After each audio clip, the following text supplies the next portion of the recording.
ladies and gentlemen, let's talk about how a day after the Jantar Mantar protest spiraled into violence, the narrative is locked in a war of versions. The Delhi police says protesters broke barricades, vandalized police and private vehicles, dragged officers into the crowd, tore uniforms and assaulted security personnel, leaving them with no option but to use force. Injured policemen say they were attacked while trying to stop the crowd from breaching security barriers. The protesters tell you the exact opposite story. They insist the march was peaceful, that the police resorted to an unprovoked lathi-charge, that women and students were assaulted without warning, and accuse plainclothes men of beating demonstrators. So did protesters trigger the violence as the police claims, or did the police resort to disproportionate force? And if the situation spiraled out of control, whose fault was it? The police has been absolutely brutal. They have broken the scalp of many students who were protesting here. हम protest पर रोक रहे थे, barricade के खड़े थे, सामने से पत्थर लगा दिए, पत्थर मार दिए। किसी ने भी कोई उपद्रव नहीं बचाया, किसी सरकारी संपत्ति को ठेस नहीं पहुंचाई, उसके बावजूद भी महिला पे लड़कियों पे बल प्रयोग करें। यहाँ पर कई लोग हैं जो क्या नाम है लड़कियों को चोटिल हो चुके, लड़के भी चोटिल हुए।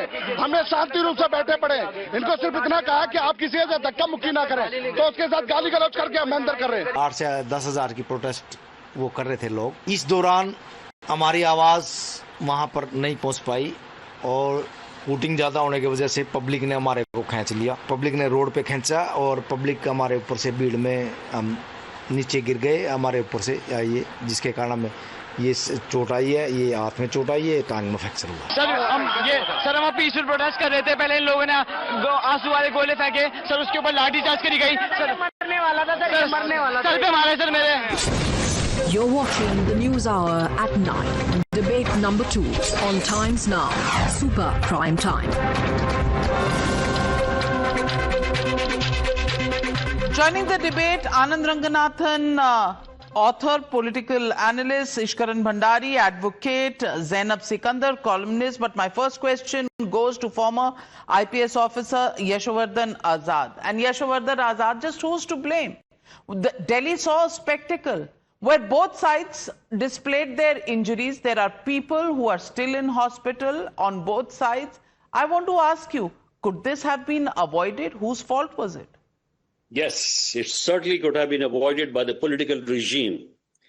As far as the agitation is concerned, the intelligence failed to assess the numbers, and many more came than it was expected.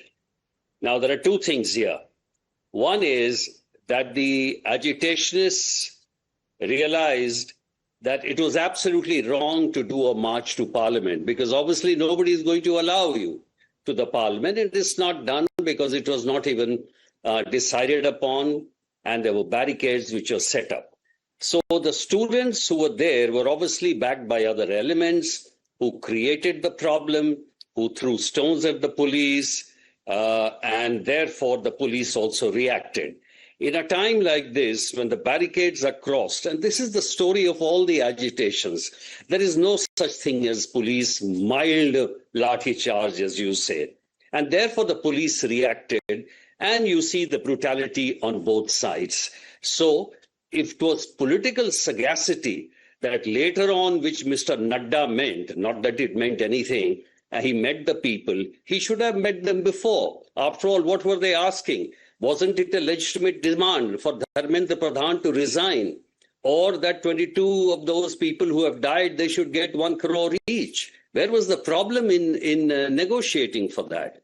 And therefore, in a democracy, whenever protests like this take place, it certainly goes out of hand. Everyone knows. One small fact there, and I want to get in Anand Ranganathan, the violence happened even as the talks were going on. The violence happened simultaneously. Now, is there just lack of trust that created it, or was, whoever wanted to create mischief pushed it on during those hours that the meeting with the central minister were taking place, and pushed this entire issue towards violence? Was there an external hand?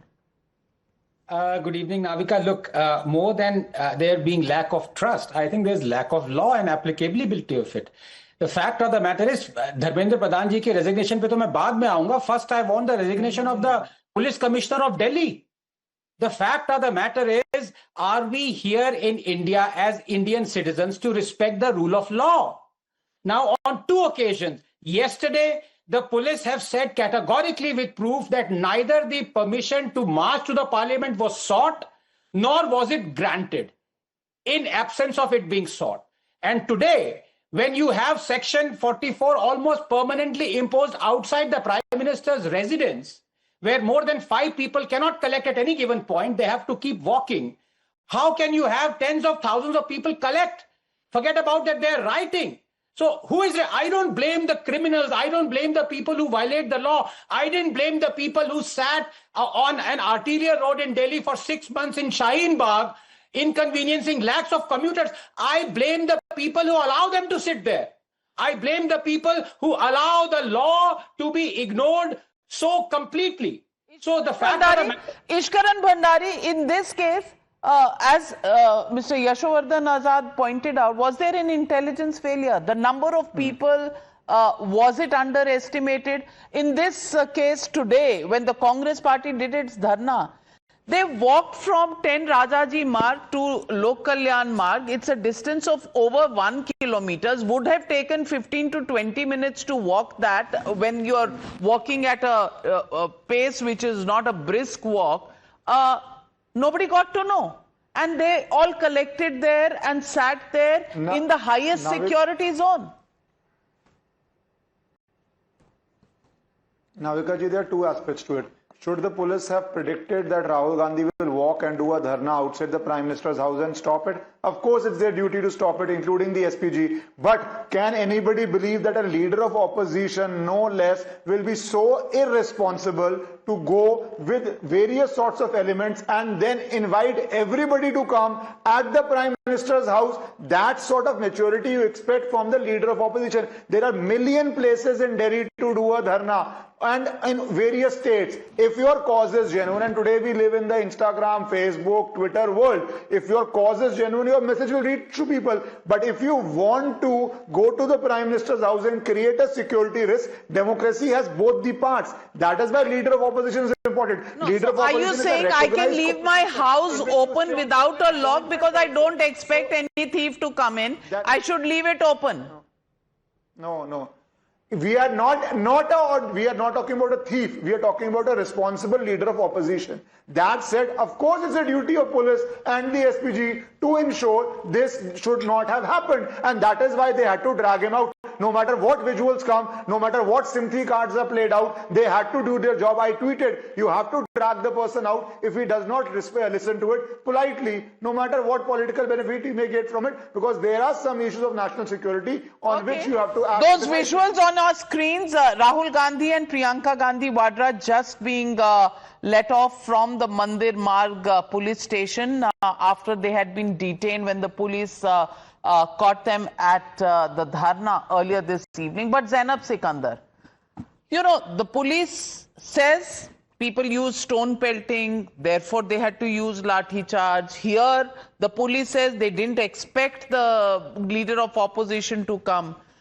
Are we putting, and I must report that some people, now I don't know, there might be lumpen elements and not really students who misbehaved with our reporters yesterday at Jantar Mantar, but in the garb of students' protest, has this protest been infiltrated by others who are actually getting the bad name to the students' protest? And you know, is the government also probably taking too long to respond and react? Absolutely. The last part of your question is the very answer.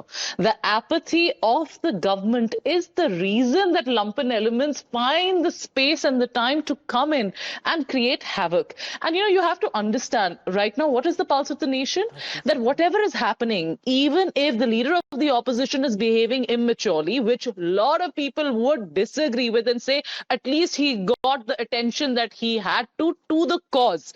You have to understand this time the cause is bigger than what you expect. The problem with the central government is they're thinking they will tide over this matter just the way they did the JNU matter, thinking कि JNU को तो सब leftist समझते हैं, वो तो धरने पे बैठे रहते हैं, so nobody will engage or feel, for the students of JNU. So the central government is using the same playbook, thinking that यहाँ पर भी this will be, this will be a matter of time and people will forget about the protest. But you have to understand the people that are connecting, the common people. There are 14, 15, 16-year-olds in that protest who are being beaten. You're telling me people's hearts won't go out? I mean, we all here have kids, You think that we don't feel scared that our kids have to see an India where they'll be beaten up for asking for their rights? So if a Rahul Gandhi is showing guts to go and stand in Lok Kalyan Marg in front of the Prime Minister's residence and such a big breach, there will be people who will be like, wow, Rahul Gandhi did it. You have to understand a lot of people, I guess Congress's entire psyche was that this is what we have to,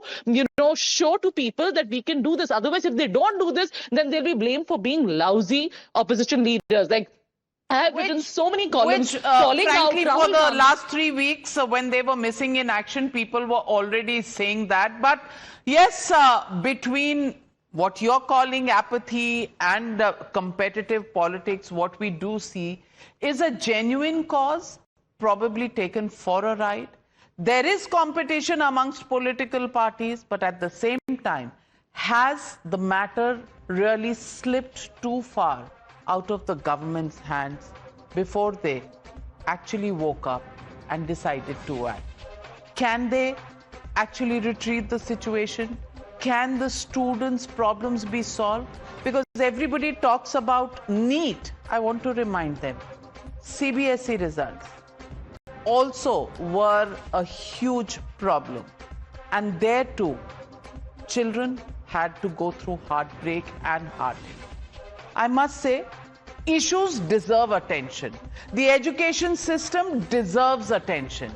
Is this going to get us a solution? Well, I don't know. Keep watching this space. As they say, picture abhi baki hai mere dost. Thank you very much to all my panelists joining me on the News Hour tonight. Good night, be safe. I'll be back tomorrow with the News Hour at 9.